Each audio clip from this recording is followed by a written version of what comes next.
Well, shops and other businesses in Metro Atlanta struggle with the problem of teen loitering and, in some cases, drug dealing. Some of those businesses are looking into a sound device that claims to be a teen deterrent. But does it work? Channel 2's Tom Regan here now to show us. John, this device, which some say acts like a teen repellent, is already in wide use in Europe. It is just beginning to arrive in the U.S. So we decided to find out if it could be a solution to an age-old problem. It's a ritual of the teenage years, hanging out with friends. A harmless pastime, except when such gatherings become a nuisance. Metro area police departments have scant resources to devote to the problem. But could something as simple as a high-pitched sound be enough to drive off loitering teens? The people behind a device called the Mosquito claim it can. Why is it called Mosquito?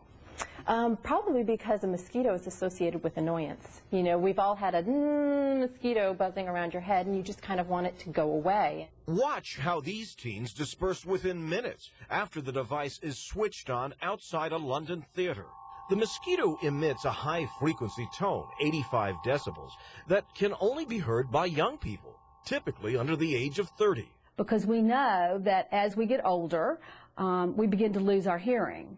And we begin to lose our hearing generally first in the high tones or the high frequency range. And like the dog whistle that only Fido can hear, it's a nagging ultrasonic blast that grabs teens by the ears. Feels like I got hit in the ear or something. Oh, really? You know, it's like ringing. I put the device to the test with a group of Centennial High School students.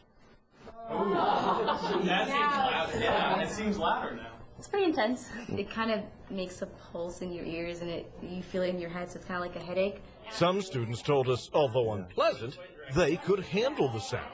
It's not that bad. Right. I'm used to it now, actually. But most said, get me out of here. I've had enough. It's definitely making me uneasy, a little anxious and a little sweaty. I feel like I'm going into a migraine. Actually, I kind of hate it. I'm pretty sure if I heard it, I'd leave. We did our own unscientific test with a mosquito.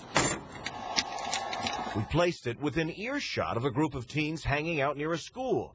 When used properly, it's supposed to work within 5 to 10 minutes. The kids soon left, but we're not sure if it was the high decibels or simply boredom. Audiologists say the device is not harmful, but does it infringe on the rights of young ears? A Georgia State law professor says no. If a business owner really was not seeking a youthful clientele, I don't see a problem. Classical music. At one time, this was the secret weapon to scatter loitering teens. Is it possible for young people who can't get enough of this to cringe from the sound of this?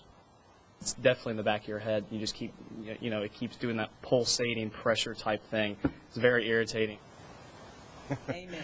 Well, the Florida company that distributes the Mosquito device says it cost about $1,400. They also say the city of Zephyr Hills, Florida, where the company is based, is already buying a couple of these things to stop skateboarders from hanging out in alleyways. And I know we're not quite in the age range, but you say you can... I'm 60, and I have really sensitive ears, and that thing is making my ears do this.